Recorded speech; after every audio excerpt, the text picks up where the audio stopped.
Estamos em um ano profético, o ano do romper. O versículo base deste ano é Miqueias capítulo 2, versículo 13. Aquele que abre o caminho subirá diante deles. Eles romperão a porta e sairão. Seu rei passará adiante deles, à frente estará o Senhor. Será que você pode repetir somente este último verso, esta última frase? À frente estará o Senhor, todos juntos em uma só voz. Vamos lá? 1, 2, 3 e... à frente estará o Senhor. Uau! Este é o tema desta noite. À frente estará o Senhor. Quando o Senhor vai à frente? Deuteronômio capítulo 31, versículo 7 e 8. Então Moisés convocou Josué e lhe disse na presença de todo Israel: seja forte e corajoso, pois você irá com este povo para a terra que o Senhor jurou aos seus antepassados que lhes daria, e você a repartirá entre eles como herança. O próprio Senhor irá à sua frente, estará com você. Ele nunca o deixará, nunca o abandonará. Não tenha medo, não desanime. O que está acontecendo aqui? Moisés é chamado por Deus para ser o libertador do povo. Povo hebreu, povo escolhido por Deus, que ficou por muitos anos como estrangeiros no Egito. Não foram todos os anos que eles ficaram escravizados. Eles ficaram cerca de 430 anos em terra estrangeira. Não era a terra deles, era uma terra de outro povo, terra dos egípcios. Não foram todos os anos que eles ficaram escravizados. Entretanto, o tempo vai passando, o povo hebreu vai se multiplicando, os líderes do Egito vão temendo uma possível revolução, e a única forma que eles encontram de diminuir a influência do povo hebreu é perseguindo, escravizando. Ou seja, eles passam agora anos e anos escravos, presos, trabalhando para o faraó, trabalhando de uma forma muito penosa, de uma maneira muito triste, e muito também por conta de talvez questões que nós podemos abordar em outras ocasiões, de até um distanciamento de Deus, de até um esquecimento do Deus que tinha escolhido eles como povo lá em Abraão, o patriarca, aquele que iniciou a história de todo esse povo. Entretanto, já findando-se estes dias de terra estrangeira, Deus levanta Moisés. Moisés, alguém escolhido desde a sua infância, com um destino profético bem guardado pela sua mãe. E ele tinha uma missão. Um dia o Senhor o colocaria como líder do povo, e ele seria responsável por conduzir esse povo da terra estrangeira, da libertação das mãos do Egito, desse faraó perverso, para uma terra que Deus daria a eles. Terra essa que Deus havia prometido lá ainda em Abraão. Uma terra linda, onde eles poderiam ser uma grande nação, onde eles poderiam então viver todos os propósitos de Deus em sua plenitude. Moisés, como um líder temente ao Senhor, ele coleciona inúmeras experiências com Deus. As experiências como a da sarça ardente, que você deve lembrar, que é onde ele recebe aquele chamado de Deus. Experiências depois que ele se posiciona como alguém que confiava no seu chamado. Então ele chega diante do faraó. O faraó não quer deixar com que ele leve o povo embora. Então ele tem a experiência de ver Deus enviando as pragas para o Egito, para que então o coração do faraó amolecesse e eles pudessem ir. Quando finalmente o faraó deixa que eles vão, logo nos primeiros momentos desta jornada, porque eles precisavam peregrinar pelo deserto, atravessar todo um deserto, para que então eles chegassem à terra que Deus prometeu a eles. Eles já enfrentam um mar, o Mar Vermelho. Você já deve ter ouvido a história do Mar Vermelho, lembra? À frente um mar vermelho, um mar grande, gigante. E atrás quem estava vindo? O faraó, que havia se arrependido de ter deixá-los ir embora. E o faraó vindo atrás, então, uma experiência com Deus. Deus fala para Moisés: apenas erga o cajado e o mar vai se abrir. E ele ergue o cajado e o mar se abre, eles passam em terra seca. Enfim, tantas experiências. Eu poderia ficar horas e horas contando aqui as experiências de Moisés e do povo de Deus. Lá em Êxodo capítulo 33, no entanto, tem uma experiência que me marca demais. Inclusive nós pregamos sobre esta experiência alguns domingos. A experiência que Moisés ele faz um pedido ousado a Deus. Ele fala: Deus, eu quero ver a tua glória. Deus, eu quero ver a tua face. Essa experiência começa com Moisés num lugar chamado Tenda do Encontro. Nesta tenda, a Bíblia diz que só Moisés entrava. Mas o povo, eles tinham um vislumbre daquilo que acontecia lá dentro. Quando Moisés ele ia para a tenda, a Bíblia diz que uma nuvem de glória baixava e ela ficava em cima da tenda, anunciando que Deus estava lá.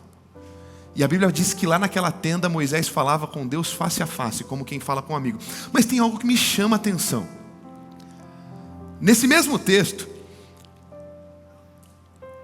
os escritos dizem que Josué, filho de Num, era auxiliar de Moisés. Ele era auxiliar, ele era um colíder. Ele estava em preparação. Provavelmente ele já sabia por alguns apontamentos, Moisés caminhou muito próximo a ele, que um dia Moisés iria partir desta para melhor, e Josué seria o seu sucessor. Josué seria aquele que lideraria o povo na peregrinação e também na conquista da terra que Deus havia prometido. E a Bíblia vai dizer que quando Moisés entrava na tenda, Josué não podia entrar. Mas a Bíblia diz que Josué não se apartava da tenda. E esta palavra, se apartava da tenda, é literalmente ficar relando, é literalmente toque físico. É como se Josué ficasse tocando assim, falando: uau, um dia serei eu. Um dia eu poderei desfrutar desta mesma intimidade. E o mesmo relacionamento que eu vejo em Moisés com o Senhor, eu quero ter também. É como se Josué com suas ações dissesse: olha, eu consegui enxergar algo no meu líder. Ele não consegue liderar todo esse povo se não for com Deus à frente. E ai de mim, liderar todo este legado, liderar toda esta nação, se não for com o mesmo relacionamento que Moisés tem com Deus, colocando o Senhor à frente. Neste mesmo texto de Êxodo capítulo 33, que diz que Moisés estava na tenda, Josué na porta, e Deus falando com Moisés, e Moisés faz um pedido ousado para Deus, para ver a glória. Sabe o que Moisés fala para Deus? Deus, o Senhor disse para peregrinarmos, o Senhor disse que tem uma terra para conquistarmos, o Senhor disse que entregaria os nossos inimigos em nossas mãos, mas Deus, eu tenho algo para te dizer: não nos faça sair desse lugar se o Senhor não for conosco. O que Moisés está falando? Deus, o Senhor precisa ir à frente. Batalhas à época eram muito comuns. E se talvez hoje, para nós, este entendimento de guerra, este entendimento de batalha fique muito vago, você precisa lembrar um pouco como as guerras funcionavam. Lembra quando Davi quer mascarar o seu pecado, porque ele tinha cometido adultério com Batseba, e o marido de Batseba volta porque estava em guerra, o povo deveria estar em guerra, e Davi, o rei, não foi para a guerra. Ficou no palácio, cabeça vazia, mente ociosa, pecou. Para tentar esconder o seu pecado, ele chama o marido de Batseba que estava na guerra. Ele tenta fazer todo um pensamento, todo um plano, ele arquiteta um plano para que, então, o marido de Batseba pudesse ter uma noite com ela, então depois atribuiria aquela gravidez ao verdadeiro marido dela, mas não dá certo. Aquele camarada honrado, ele fala: não, o povo está lá na guerra, eu não vou dormir com a minha esposa não, eu vou ficar vigiando o palácio. E a hora que Davi percebe que não tem o que fazer, o que Davi faz? Davi dá um comando para que aquele homem pudesse ser morto. Qual que é o comando que Davi dá? Quem que lembra? Coloque ele na frente da batalha. Pegou como que funciona uma batalha? Quem vai na frente da batalha? Quem está mais vulnerável. E Pensa comigo, como esta dinâmica é difícil ao nosso entendimento. Porque se quem vai à frente da batalha é quem toma a primeira pancada, se quem vai à frente da batalha é o que geralmente morre, é lógico colocar o rei, é lógico colocar as pessoas mais importantes do batalhão na frente da batalha? É o normal? É óbvio que não. É óbvio que não. Não tem como colocar os principais na frente da batalha, porque se o rei morrer já no início da batalha, já era, acabou. É por isso que Davi fala, coloca Urias, ele vai morrer. Ninguém vai saber se ele deitou com a esposa, se ele não deitou, o meu pecado está aplacado, mas isso aqui é um papo para outro momento. Agora, quando eu vejo Moisés pedindo para Deus, a gente está indo para uma batalha. O Senhor disse que entregaria os nossos inimigos em nossas mãos. Por quê? Tem uma terra para conquistar. Mas nesta terra que vamos conquistar, não vamos conseguir conquistá-la sem esforço. É o ano do romper que está aqui na nossa frente. Nós já conversamos sobre isso. Se você está achando que vai viver um ano do romper, se você está achando que vai ter grandes vitórias sem batalhas, meu irmão, você não entendeu nada. Nada cai do céu. O Senhor nos coloca também em batalhas, em processos, para que possamos aprender e entender como que a dinâmica do reino funciona. O próprio Jesus disse que muitas coisas do reino teríamos que tomar à força, não na força do nosso braço, mas do Rei dos Reis, que nos coloca em batalhas e é o nosso general valente. Quando Moisés pede, olha, tem um romper, tem uma terra para conquistar, mas não me faça sair daqui se o Senhor não for à frente. Olha que loucura que Moisés está pedindo para Deus. Não se pede para o rei ir na frente, não se pede para o mais importante do batalhão ir à frente. E engraçado que quando Moisés pede isso para Deus, Deus não fica ofendido. Olha só, eu viajo. Você consegue viajar aqui junto comigo? Eu fico pensando na nossa métrica humana, na nossa forma de entender as coisas. Se você é o rei, se você é o que tem o poder, se você é o que pode mandar prender, pode mandar soltar, se você é aquele que tem a prerrogativa do que é certo e do que é errado na mão, e alguém te pede, um súdito teu te pede, vai à frente. Você é louco? Eu sou o rei. Quem tem que ir à frente é o mais fraco. Vocês que têm que me proteger. Engraçado que Deus não faz isso. Engraçado que Deus fala para Moisés, me agradei do teu pedido. A minha face ninguém poderá ver, porque ninguém viu e continuou vivo. Mas tem uma rocha aqui, e eu vou passar eu vou te colocar entre a rocha, na fenda da rocha, e eu vou passar, e você vai poder ver um vislumbre da minha glória. Ou seja, Deus, ele apoia aquele pedido. E aqui algumas coisas começam a explodir na nossa mente. Quem que é esse rei? Quem que é esse Senhor? Quem é esse Deus que mesmo sendo tão importante, ele diz, eu não apenas estou dizendo que é o meu lugar, eu gostaria, eu quero, eu tenho profunda admiração e desejo para que você, um súdito, me peça para ir à tua frente. Sabe como que isso fica ainda mais claro? Quando esse rei se faz carne na pessoa de Jesus Cristo. Quando este rei se fez homem, e sendo um de nós, andou entre nós, mas não pecou, e foi até as últimas consequências, até a morte de cruz. Nós deveríamos morrer por conta dos nossos delitos e pecados, mas ele foi à frente da batalha e se entregou até as últimas consequências em morte de cruz, dizendo, você não precisa mais morrer indo à frente, eu vou à frente das tuas batalhas para que você tenha vida e vida em abundante. É isso que Jesus fez por mim e por você.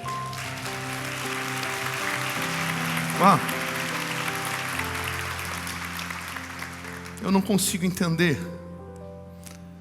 Eu não consigo te explicar humanamente o quão complexo e o quão lindo é um rei dizendo: pode me colocar à frente da batalha.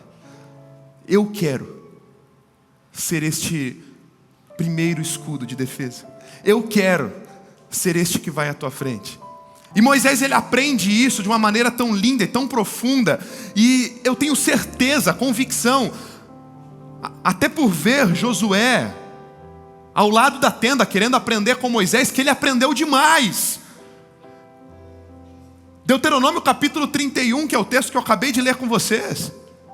O que está acontecendo? Moisés está passando algumas instruções. Moisés já sabia, e de novo, um papo para outra história, mas para outro momento, talvez a gente possa conversar sobre isso. Mas Moisés, ele não entra na terra prometida.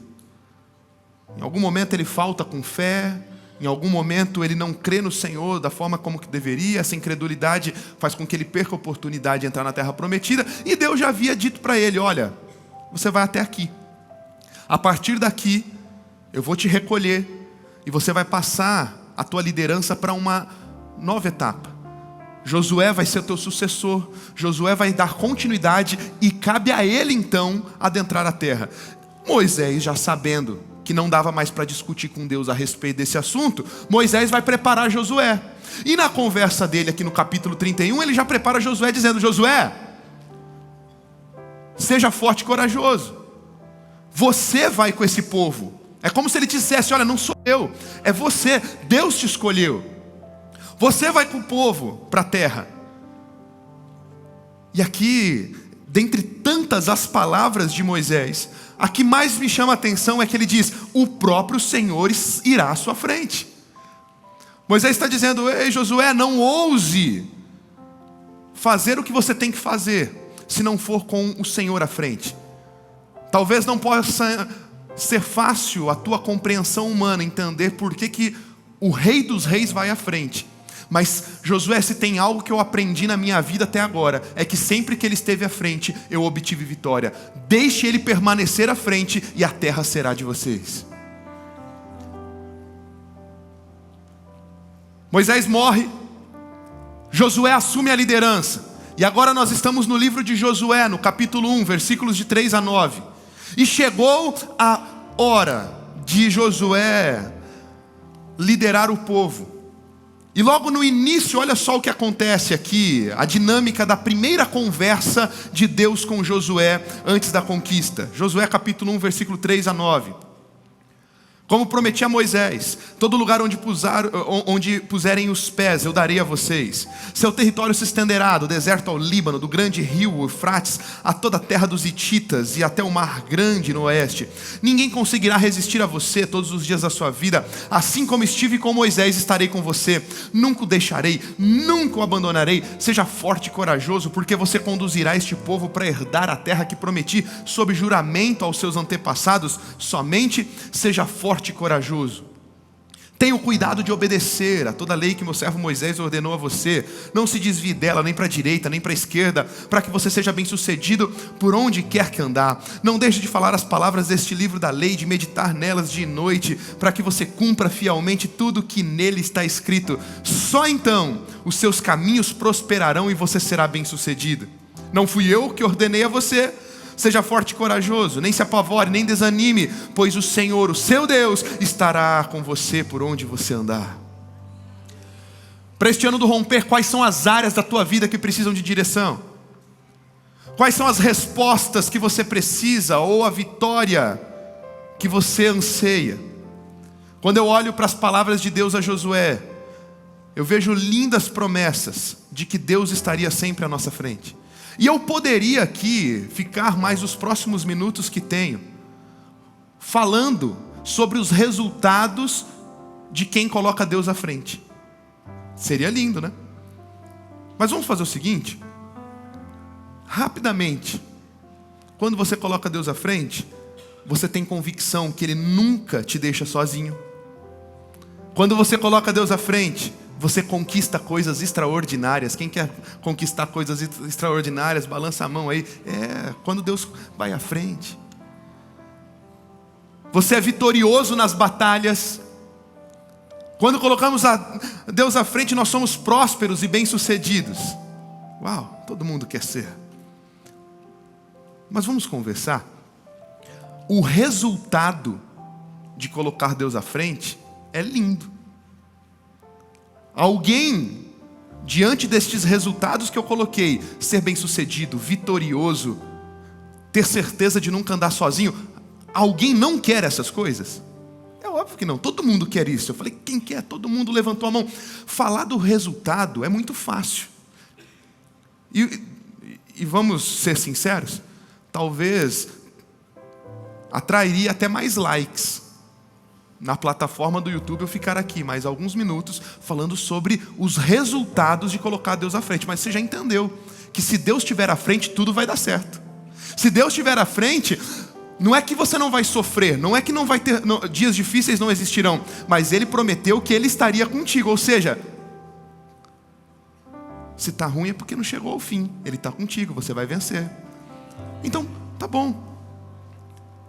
Já entendemos isso. Agora a chave para nós nessa noite não é o resultado, é como chegar lá. Porque, de novo, não é do nosso jeito, é do jeito de Deus. Quer Deus à frente das tuas batalhas? Quer Deus à frente da tua vida? É do jeito dele.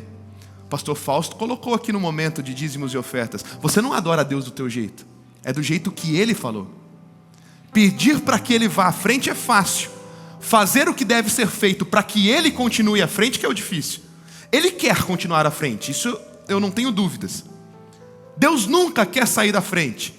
O que acontece é que algumas atitudes que nós tomamos é como se nós atropelássemos o Senhor. Ele coloca os seus posicionamentos. Deus coloca os processos. Deus nos explica as suas condições para que Ele vá à frente. E na verdade, o que muitas vezes nós fazemos é com posicionamentos errados, é como se chegássemos ao Senhor. Senhor, está muito difícil seguir as tuas instruções. Por quê? Vamos lá. Se Ele está indo à frente, se Ele é o general, se Ele que dá o comando, é Ele quem fala o que devemos fazer na guerra. E o nosso coração, tantas vezes independente, por não querer fazer a vontade de Deus, fala, Deus, o Senhor não sabe de nada. Eu estou só esperando e parece que nada está acontecendo. Faz o seguinte, sai da frente, deixa que eu vou à frente. É isso que a gente está fazendo. Faz sentido o que eu estou falando para alguém? Então não vamos focar nos resultados de Deus à frente. Vamos focar quais são as ações, quais são as atitudes, quais são os posicionamentos que devemos ter para que o nosso coração não tire Deus da frente, mas que possamos permitir, nos padrões, nos princípios, nos mandamentos do próprio Senhor, o nosso general valente, que Ele continue à nossa frente, para que sejamos bem-sucedidos e vitoriosos em tudo o que fizermos. Para que o Senhor vá à sua frente, eu teria tantos outros aqui, são tantos princípios, são tantas coisas que Ele nos manda obedecer, mas eu tenho para você aqui rapidamente 5 princípios, 5 posicionamentos que Ele espera de nós, para que Ele permaneça à frente. Quantos aqui querem o Senhor à frente das suas batalhas? Quantos aqui estão decididos a permanecer atrás do Senhor? Diante do teu posicionamento, então receba 5 chaves, 5 princípios, para que o Senhor continue à frente das tuas batalhas. Primeiro, reconheça as suas autoridades espirituais. Reconheça as suas autoridades espirituais. A Bíblia diz que toda autoridade, no entanto, é espiritual. Quando eu digo autoridade espiritual, eu não estou falando só de pastor, não. Eu não estou falando só do líder da igreja. Toda autoridade é instituída por Deus, diz a palavra dele. Lá no teu emprego, o teu patrão é autoridade. Jovens, adolescentes que estão aqui recebendo essa palavra, não adianta só você obedecer os teus pastores e os teus líderes tão bem como vocês fazem. Lá na tua casa, os teus pais são autoridades. Lá na sala de aula, o professor é autoridade. Toda autoridade é instituída por Deus. E quando você não reconhece autoridades terrenas, você indiretamente estará fazendo o mesmo com a autoridade espiritual suprema, que é do Senhor Jesus Cristo. Se a autoridade dele é para que ele vá à frente, A mesma coisa que fazemos aqui na terra, de deixarmos as nossas autoridades para trás, para fazermos do nosso jeito, nós estamos fazendo com Ele. E enquanto não aprendermos a lidar com autoridade na terra, não aprenderemos a lidar com autoridade celestial. O povo, nesta ocasião, precisava ser submisso aos comandos que Deus daria a Josué. Josué capítulo 1, versículo 16 a 18 diz: então eles responderam a Josué: Josué, tudo que você nos ordenar faremos, aonde você nos enviar, iremos, e assim como obedecemos totalmente a Moisés, também obedeceremos a você. Eu fico imaginando o alento para o coração de Josué, que é esta palavra, porque talvez uma das coisas que mais poderia tirar o sono de Josué: meu líder foi extraordinário. Será que esse povo vai me acompanhar como acompanhou Moisés? Será que esse povo vai dar credibilidade às minhas palavras como deu a Moisés? Mas o posicionamento de Josué provavelmente falava mais alto. Para o povo migrar a autoridade de uma maneira tão orgânica, tão tranquila e tão fácil, capítulo 31 aqui para o capítulo 1 de Josué, capítulo 1 para Deuteronômio 31, é uma janela de tempo não muito longa. Da morte de Moisés para a conquista de Jericó, que era a primeira cidade a ser conquistada por Josué, não é um gap, não é um tempo muito grande. O povo, eu percebo lendo as escrituras que eles conseguem migrar o coração muito rápido para Josué. Para mim isso fica claro, que Josué era alguém também submisso à autoridade de Moisés. Se Josué fosse alguém que não lidava bem com a autoridade de Moisés sobre a vida dele, o povo estava vendo isso, o povo está analisando tudo. E ninguém se sujeita à autoridade de alguém que não se sujeita à autoridade. E com certeza o povo via Josué sendo alguém íntegro, alguém que não tinha problemas em lidar com o seu líder. E agora o povo consegue então de uma maneira muito fácil transferir essa autoridade para Josué. E eles falam: Josué, assim como estivemos com Moisés, fica tranquilo, a gente está contigo. O que você falar para fazer, nós vamos fazer, porque sabemos que o Espírito de Deus está com você. Sabe, nós estamos vivendo tempos difíceis. Estar debaixo de qualquer autoridade se tornou algo muito relativo e muito difícil. É o famoso: tamo junto, até que me convenha. As ideias de Marx e seus amigos nunca foram tão aderidas no que diz respeito a tal luta de classes que inventaram por aí. Nos fazem pensar que lidar com qualquer tipo de autoridade sempre vai ser um receio. Como se toda e qualquer autoridade que estivesse sobre você fosse um grande e cruel explorador. E vamos falar a verdade? Pode até existir alguns líderes que se corrompem diante da liderança.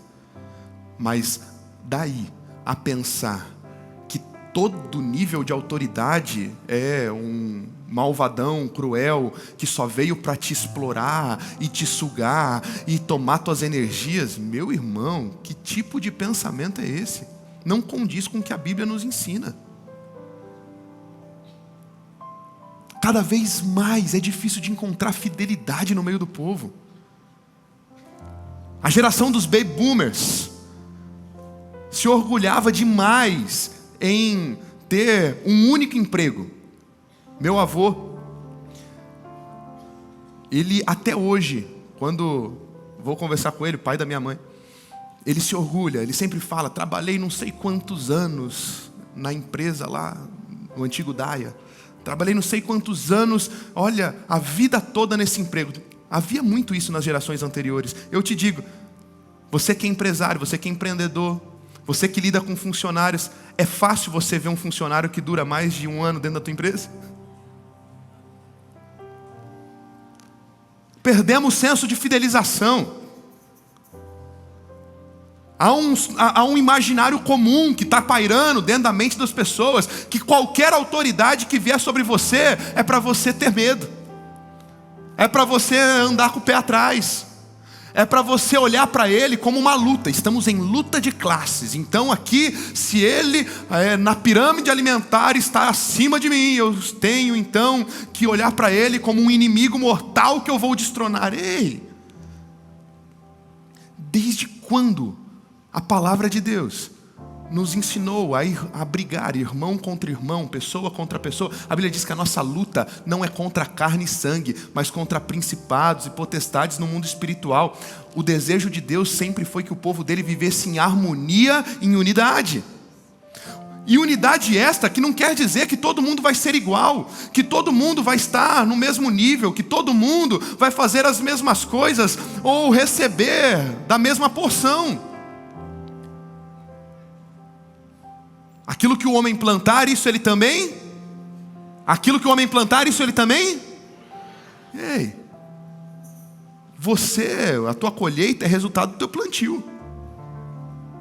Não é porque o outro colheu mais que você, ou está vivendo um momento diferente que o teu, que ele é teu inimigo mortal. Definitivamente, não estamos em guerra uns contra os outros. Não estamos em guerra uns contra os outros. E o problema é que esse tipo de falta de fidelização tem afetado as igrejas. Eu gosto de chamar de geração Netflix. Conhece a geração Netflix? Por quê? Quando não tinha Netflix, o que a galera assistia? Eram as novelas, não era? Não tinha a galera, os noveleiros de plantão? O noveleiro, ele era alguém que ele tinha que ser fiel. Por quê? Se no horário da novela, se no horário do episódio, ele não tivesse em casa, ele perdia. Tinha que achar uma reprise, talvez de madrugada, e não conseguia assistir. E ele fidelizava, independente se ele gostava ou não gostava do episódio, ele tinha que, no dia certo, no horário certo, ele tinha que ligar. Mas acabou a novela, ninguém assiste mais novela, agora é o quê? A série, é o Netflix. Aí eu começo a assistir uma série. Ah, não gostei, hein? Será que não tem outra no catálogo? Ah, então tá bom, tem. Ah, também não gostei desse episódio. Ah, não, a Netflix está muito fraca, vamos para a Amazon. Aí vai para a Amazon. Não estou achando nada na Amazon.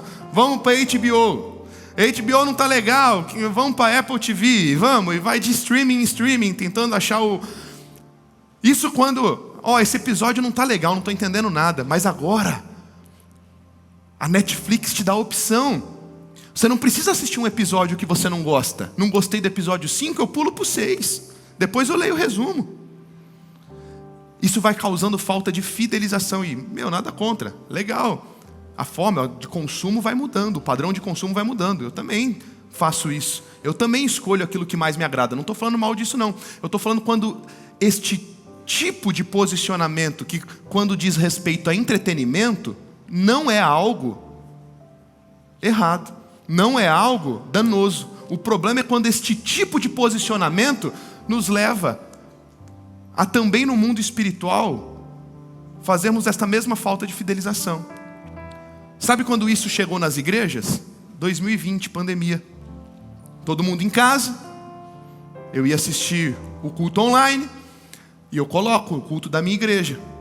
Ah, não sei se eu estou gostando do que o bispo está falando hoje. Esse assunto não está bacana. Sabe o que eu vou fazer? Eu vou para a igreja tal, lá de São Paulo, que eu acho que aquele pastor ele é mais famoso, ele fala umas coisas mais legais, eu vou lá para a igreja dele. Aí muda. Ah, mas aquele pastor também não está legal hoje, eu vou lá para o pastor lá do Rio de Janeiro, lá eu acho que é legal. Ah, mas hoje esse pastor do Rio de Janeiro também só está falando coisa chata, eu vou lá para o pastor de Orlando, eu vou colocar lá no YouTube. E aí ele vai. E esta falta de fidelização nos faz perder raízes. A gente não consegue mais lidar com a autoridade da maneira correta. E sabe, eu até entendo a dúvida de algumas pessoas. O fato de muitos líderes espirituais não darem exemplo e a cada semana vermos um novo escândalo gospel saindo, nos faz às vezes temer. Mas independente do que as pessoas fazem ou não fazem, Deus não mudou aquilo que Ele instituiu. E Deus instituiu que tudo que fazemos aqui na terra, seja a organização de uma igreja ou de qualquer outro projeto que seja estabelecido, precisa de uma liderança. Você pode espernear, você pode chorar, você pode dizer que está difícil. E eu posso até concordar que está difícil encontrarmos pessoas confiáveis. Mas isso não muda o fato de que Deus não vai mudar o jeito que Ele estabeleceu de projetos darem certo aqui na terra, só porque o teu coração está ferido. Faz sentido o que eu estou falando para alguém? O jeito que Ele estabeleceu é que existem lideranças, autoridades instituídas por Ele. E onde que esta falta de fidelização vai parar? Pessoas que vão trocando de projeto para projeto, empresa para empresa, igreja para igreja. E virou uma bagunça. Pastor, você acha errado mudar de igreja? Se eu dissesse que é pecado mudar de igreja, eu estaria sendo hipócrita. Quantos aqui que estão servindo na nossa comunidade local vieram de outras igrejas, de outras famílias? Agora, o ideal é que aconteça? Não. Você estava sem igreja, algum motivo te levou a ficar sem igreja? Tá bom, a gente não vai deixar você perdido, sem uma família de fé para pertencer. Mas eu mesmo, quando eu estou no curso de membresia, e eu sei que muitos dos nossos pastores também falam de... até agora, algumas coisas te levaram a mudar de comunidade em comunidade, de igreja em igreja, de família em família? Tá bom, o que ficou para trás, ficou. Nenhuma dessas igrejas eram perfeitas e você também não está entrando em uma perfeita. Mas quer fazer algo legal? Coloca os teus joelhos no chão e ore ao Senhor pedindo, para que Ele te mostre se essa aqui é a tua família. Porque a mesma família que te machuca também é a mesma família que te cura. A mesma família que talvez te isola é a mesma família que te dá pertencimento depois. Família não abandona família. Família não se deixa para trás. Existem 2 motivos plausíveis para você trocar de igreja. Se a tua igreja parou de pregar a Bíblia. Se a tua igreja está pregando heresia. Se os teus pastores deixaram os princípios basilares e fundamentais da palavra de Deus. E se você mudar de cidade. Se você mudar de lugar. Do contrário, meu irmão, de coração, eu não estou te julgando. Talvez você saiu ferido de uma outra igreja, por algum motivo, não conseguiu se curar e veio. Não estou te julgando, só estou te dizendo que não era o ideal.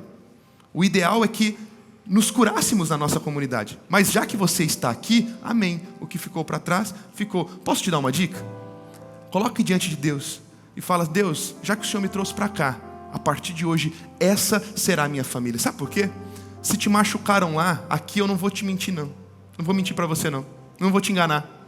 Talvez um dia você também vai ser machucado. Talvez por mim, qualquer um dos nossos líderes. Nunca prometemos perfeição. Mas se você passar a entender que Deus pede de nós fidelização, raízes profundas, e entender que talvez o mesmo lugar que te fere é o lugar que te cura, você vai lançar raízes tão profundas aqui dizendo: Deus, eu não quero viver de relacionamentos superficiais. Eu quero ter raízes tão profundas, a fim de que não apenas a minha vida seja abençoada, mas os meus filhos, os filhos dos meus filhos e as próximas gerações serão abençoadas através das raízes fincadas nesse lugar que o Senhor me deu para chamar de casa. De casa.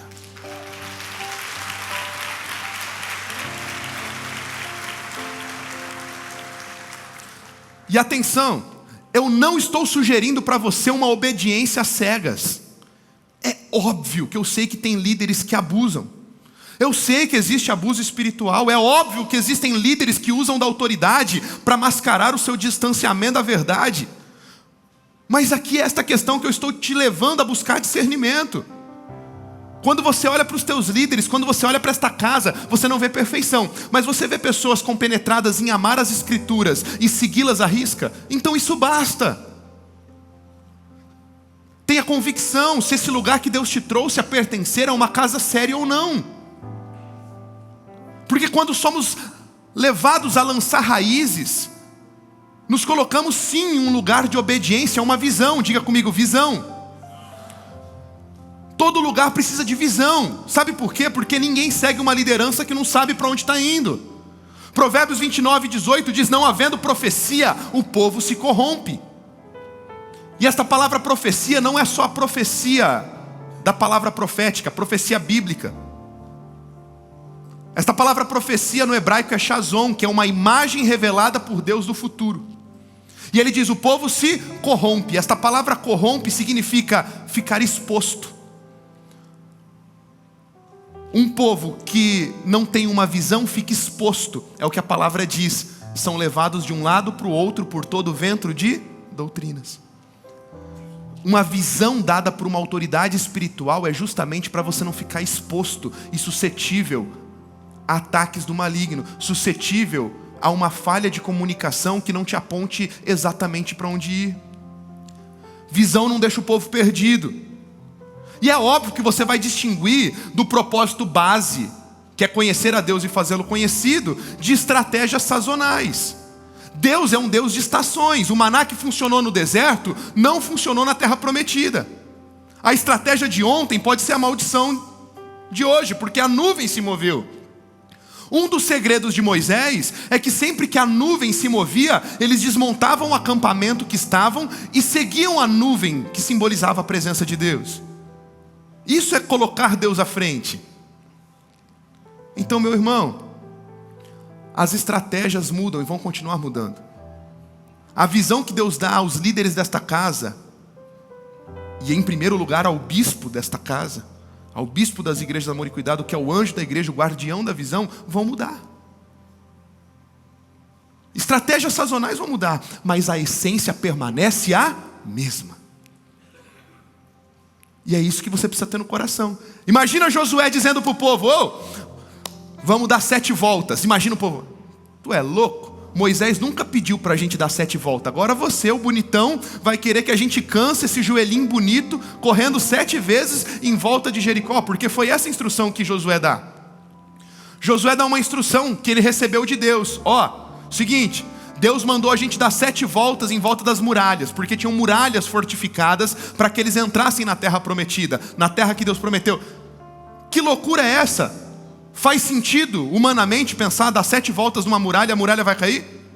Mas eles obedeceram. Isso é obedecer uma visão através da fidelização e do entendimento que se Deus te colocou debaixo dessa liderança, é para que você obedeça as instruções e a visão que Deus deu. Até aqui a gente está junto? Segunda dica para você: cumpra a sua palavra. Já no capítulo 6, eles já tinham entrado. Eles já tinham rodeado os muros caíram. Eles começaram a adentrar e com armas e com guerra começaram a tomar toda a região de Canaã. Josué então, no capítulo 6, versículo 25, poupou a prostituta Raabe e sua família e todos os seus pertences, pois ela escondeu os homens que Josué tinha enviado a Jericó como espiões, e Raabe vive entre os israelitas até hoje. Ainda quando Moisés liderava, Moisés enviou Josué, junto com o seu amigo Caleb, mais 10, para espiarem a terra. Raabe, esta prostituta, ela protegeu e escondeu estes espias enquanto eles estavam observando a terra. E por conta disso, Josué faz uma promessa: quando a gente voltar, daqui a alguns anos, quando a gente invadir e conquistar a terra, nós vamos precisar matar todos os inimigos, mas você e tua família serão poupados. E anos se passam. E Josué cumpre a sua palavra. Trato é trato.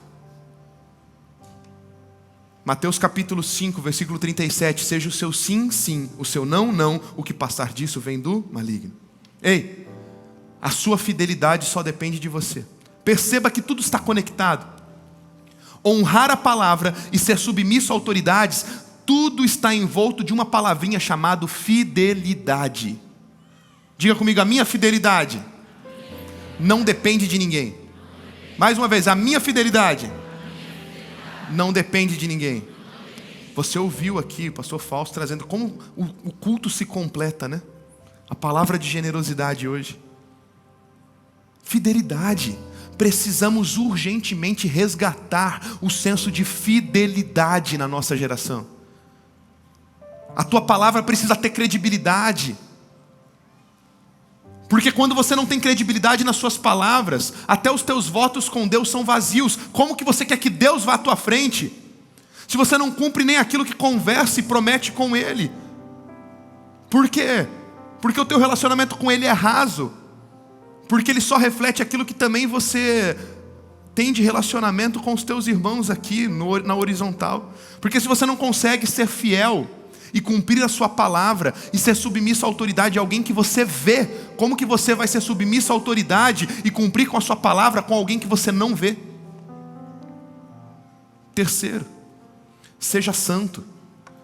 Santidade é separação para uso exclusivo de alguém. De novo, um princípio que envolve fidelidade. Josué ordenou ao povo: santifiquem-se, pois amanhã o Senhor fará maravilhas entre vocês. Quarto, entenda que tudo é no tempo de Deus. No capítulo 5, versículo 10 a 12, o povo israelita come dos frutos mesmo antes de entrar na terra. E o Senhor surpreende a eles dando uma prévia daquilo que eles receberiam. É como se Deus estivesse dizendo: família, o deserto acabou, chegou a terra prometida. E talvez eles pudessem dizer: mas Senhor, nós ainda não conquistamos. Mas é como se Deus dissesse: já acabou. Porque ter Deus à frente é entender que você só conquista aquilo que você celebra antes. E de novo, saber esperar o tempo envolve fidelidade.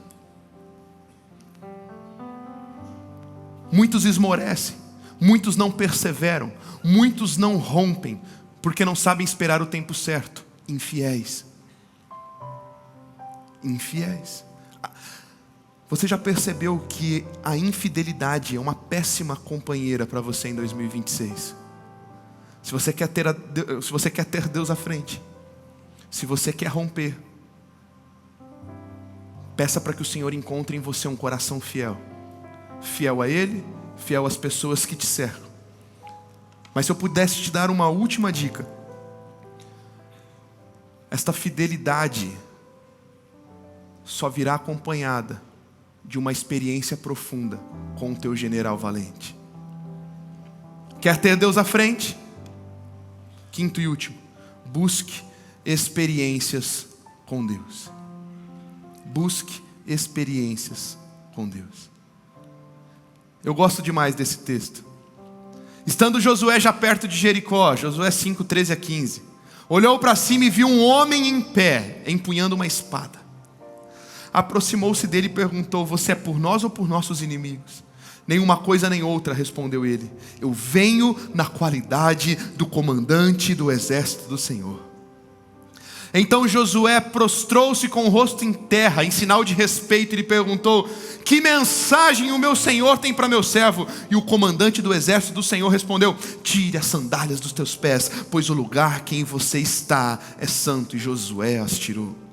Josué, nos momentos antes da sua conquista, ele tem um encontro especial, e sem esse encontro ele não podia continuar. Estudando a teologia, você vai descobrir que este encontro é uma teofania. Este encontro é Deus na pessoa de Cristo Jesus se manifestando aqui diante de Josué. O que está acontecendo não é uma visitação angelical, porque anjo não recebe adoração. É o próprio Jesus aparecendo para Josué dizendo: eu sou o comandante do exército. Pastor, o que você quer dizer com isso? Que tudo que eu conversei com vocês nesses últimos minutos não faz sentido se Jesus não for o Salvador, o Senhor, o Rei do teu coração. O que eu quero dizer com isso é que você percebeu que todos esses princípios e todos esses pontos estavam envoltos a uma única essência, que é a fidelidade. Mas fidelidade a Deus só é possível na pessoa de Cristo, porque ninguém vem ao Pai a não ser por Ele. Ele é o caminho, Ele é a verdade, Ele é a vida. Ele é o general valente que lutou as nossas causas. Não tem como se achegar a Deus se não for pela cruz de Cristo. Mas Cristo venceu tudo por nós, para que tivéssemos o Senhor à nossa frente. Dizer que Deus vai à frente é entender que a experiência de outros não serve para você. Você precisa de uma experiência pessoal com o teu comandante do exército. Talvez até hoje você viveu alicerçado na fé dos outros, no que os outros poderiam fazer por você, mas fidelidade é pensar: o que eu estou fazendo da minha vida, o que eu posso fazer a Deus e o que eu posso fazer às pessoas. Como que eu posso mudar a minha mente radicalmente? Só através de Cristo. É a hora de você parar de se escorar na fé dos outros e, a partir de hoje, deste domingo, colocar a tua fé em um único e suficiente Salvador chamado Jesus Cristo. Se você quiser esquecer tudo que eu falei hoje, esta é a mensagem mais importante que eu tenho para te falar. Entrega a tua vida a Jesus. Ele é o teu comandante, é Ele quem quer estar à sua frente. E sabe, eu finalizo essa história dizendo que antes de derrubar aquelas muralhas que eu já compartilhei contigo, que Josué consegue derrubar, além de ter uma experiência com esse Jesus, ele tem uma outra experiência marcante. Lembra que eu disse de Moisés abrindo o Mar Vermelho? Quem lembra de Moisés abrindo o Mar Vermelho? Ei, se você for estudar a história cronológica, provavelmente na época do Mar Vermelho, Josué era um adolescente, sem responsabilidade ainda. Apenas um acompanhante daquela caravana. Talvez até uma criança. E eu fico imaginando o olhar de uma criança e de um adolescente todo empolgado. Ontem eu estava com a galera do Alive Up, lá no Up Day. 300 adolescentes empolgados lá naquele Campus Face. É maravilhoso ver a energia deles. E eu fico imaginando um adolescente empolgado. Olha só, o mar abriu, coluna de água, e nós estamos passando em terra seca. Bom, mas o tempo passa, a história muda. Agora ele é um adulto e agora ele tem responsabilidade. Agora ele não tem quem pagar o boleto para ele. Agora é ele quem tem que pagar o boleto. Agora ele não tem ninguém mais para correr por ele. Ele é a autoridade. E eu fico imaginando ele dizendo: Deus, eu lembro do Senhor abrindo o mar, mas chegou minha vez. Será que o Senhor vai fazer o mesmo comigo? Às vezes a gente tem esse sentimento, porque o nosso coração muitas vezes é infiel. A gente se esquece da fidelidade de Deus para conosco. A gente fala: Deus, eu já vi o dia que o Senhor curou fulano, curou ciclano, mudou a vida do meu amigo, mudou a vida do meu irmão, mudou a vida... E comigo? Será que a hora que as coisas apertarem, será que o Senhor está aqui comigo? O Senhor já foi à frente de tantas batalhas, eu estou enfrentando tantas batalhas agora, será que o Senhor vai à frente ainda? E eu fico imaginando Josué com essa dinâmica no coração. E sim, Josué precisava da sua própria experiência. E antes de chegar em Jericó, o que tem na frente dele? Um rio. Um rio. Mas agora não tinha mais a vara, porque a estratégia muda. Eu já falei isso com você. E o mar não ia abrir antes dele dar o primeiro passo, porque Deus queria que ele tivesse a sua própria experiência. Não vai ser como o de Moisés, não. Vai ser parecido, mas agora vai ser algo para marcar você. Põe o pé na água. E quando Josué põe o pé na água, junto com a sua comitiva, aquele rio começa a baixar, eles começam a passar. E a mesma experiência que o Moisés viveu, o Josué vive agora, mais um 2.0 de outra forma. Por quê? É sua própria experiência com Deus, através de um coração que permaneceu fiel. Ei, adolescentes que estão aqui, é tempo de você viver uma experiência 2.0. Teus pais viveram tantas coisas lindas. Que tal você viver a tua própria experiência com Deus e marcar a tua geração? Ei, você, pai, mãe, avô, avó, você já viu tantas coisas, Deus fazendo tantas coisas. Que tal você hoje se posicionar com Deus e falar assim: Deus, talvez eu não estava sendo tão fiel como o Senhor gostaria, mas o Senhor permanece fiel mesmo quando somos infiéis. Então hoje eu me posiciono em fidelidade, hoje eu me posiciono em fé, hoje eu quero ter a minha própria experiência contigo, para que o Senhor continue à minha frente. E quando o Senhor vai à minha frente, eu tenho vitória, eu tenho meus planos bem sucedidos. Nada pode me deter, nada pode me parar, porque jamais estarei sozinho, porque o Senhor, o meu general valente, é quem luta as minhas guerras. Meu irmão, eu vim te convidar a ter tua própria experiência com Deus. Hoje eu vim te conduzir a ser só boca de Deus, para que você tenha experiências lindas com Jesus ainda essa noite. Fique em pé no teu lugar. Quero orar por você. Eu tenho poucos minutos, nosso tempo já se foi, mas eu quero muito orar por você. Você que precisa de experiências novas com Jesus, sai do teu lugar, vem aqui na frente. Eu quero que os nossos times de intercessão te unjam com óleo, rapidinho, a gente tem pouco tempo. Vem com os teus pertences já. Você que está entregando a tua vida a Jesus também, você que está entregando o teu coração a Ele, você que entendeu que este Jesus precisa ir à frente, você que entendeu que Ele é aquele que escolheu, Ele escolheu ir à tua frente, Ele se agrada do teu pedido de ir à tua frente, Ele foi até as últimas consequências na tua frente. Você e eu merecemos a morte, mas Ele se fez carne e Ele morreu em nosso lugar para nos dar a vida eterna. Ele já foi à nossa frente, Ele só precisa permanecer à frente da batalha. Vem aqui, você que está entregando a tua vida a Jesus, você que está precisando renovar a tua aliança com Ele. Eu quero orar por você também que estava distante. Eu quero orar por você que talvez estava se apegando a experiências antigas, experiências de outras pessoas que já viveram contigo, e talvez diante de tantas coisas que aconteceram na tua vida, você se encontra infiel, você se encontra distante, e de repente você fala assim: Deus, será que o Senhor ainda se lembra de mim? Será que a tua fidelidade ainda está sobre mim? Eu me afastei tanto, eu fui tão infiel, eu não honrei com a minha palavra, eu não fui submisso às minhas autoridades. Será que ainda tem espaço para mim? Ei, tem lugar para você à mesa. Ele luta as tuas batalhas. Pode parecer que o inimigo se levantou de forma muito feroz e já era para você, não, mas você está cercado por Ele, pelas cordas de amor dEle que hoje estão aqui contigo, te trazendo de volta para o aprisco. Há lugar para você à mesa. Este mesmo Jesus está contigo, o teu general valente, e Ele se demonstra fiel ao fiel.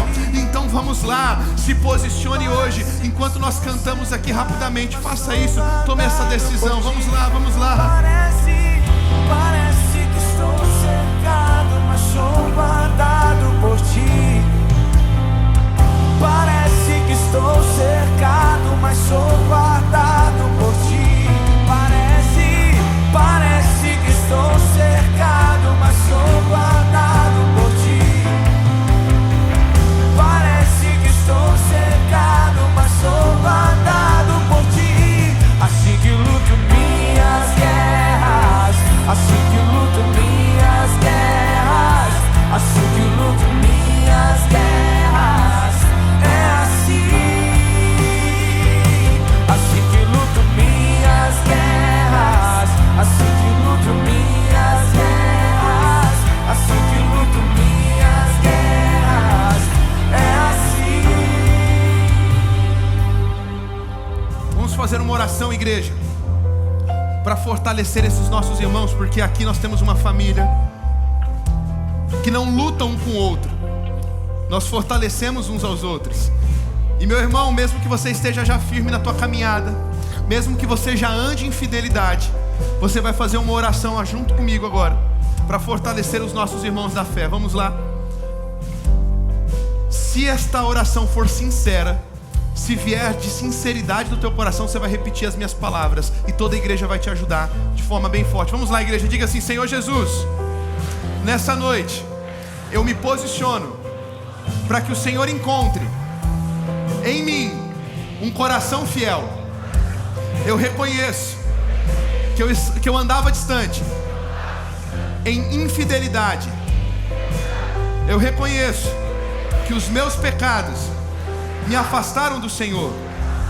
Em algum momento eu tomei a frente da batalha e eu não deveria ter feito. Mas nesta noite eu entrego a minha vida a Jesus Cristo, o comandante do exército, e eu dou espaço para que o Senhor Jesus esteja à frente das minhas batalhas, da minha vida. Senhor Jesus, eu entrego o meu coração em tuas mãos. Nunca mais serei o mesmo. Ore assim também comigo hoje. Fala: Senhor Jesus, e eu que andava distante como um filho pródigo, hoje eu decido voltar para o aprisco. Hoje eu decido colocar o Senhor novamente na frente das minhas batalhas. Hoje eu me reconcilio com o Senhor Jesus e também com esta casa, porque eu crio raízes. O Senhor me trouxe para cá, e se um dia esta casa me feriu, eu dou a oportunidade para que esta casa me cure. Serei família junto com os meus irmãos até que o Senhor venha. Deixa eu fazer uma pergunta. Você que fez qualquer uma destas duas orações hoje pela primeira vez, eu quero te conhecer. Aí no seu lugar, aí onde você está, você que orou entregando a sua vida a Jesus ou se reconciliando com Ele, eu quero te conhecer. Erga sua mão mais alto que você puder, que eu quero te ver agora. Isso, glória a Deus. Isso, parabéns, que Deus te abençoe, família. Glória a Jesus pela tua vida. Glória a Jesus. Uau, Deus te abençoe. Deus te abençoe, Deus te abençoe. Você que está perto dessas pessoas, dá um abraço nelas, por favor. Fala obrigado, obrigado porque você está aqui. Fala assim, seja bem-vindo à família, seja bem-vindo à casa, seja bem-vindo à mesa, tem lugar para você. Uau, glória a Deus. Família, vai ter um QR Code no final deste culto, nos telões laterais. Tem o nosso time também de Novos Começos, que estará espalhado aí em todo o nosso campus. Não fique sozinho, não ande sozinho, uma família para você pertencer. Escaneie o QR Code com a câmera do teu celular. Nós queremos entrar em contato contigo, te oferecer cuidado, te oferecer amparo e juntos caminharmos ao melhor da nossa história. Igreja, receba a bênção apostólica. Jesus, obrigado por tudo que o Senhor aqui fez. Obrigado porque o Senhor cuida de nós. Obrigado porque o Senhor é o general valente que luta as nossas guerras. Deus, obrigado por tudo que o Senhor fez nesta celebração, nas anteriores e ainda o que o Senhor fará na celebração das 20. Deus, que o teu amor tão grande, que a graça maravilhosa de Jesus Cristo, Filho, que as consolações do amado Espírito Santo, assim como a sua íntima amizade, o seu poder, seja com o teu povo hoje e para todos sempre. Amém, amém e amém. Deus te abençoe.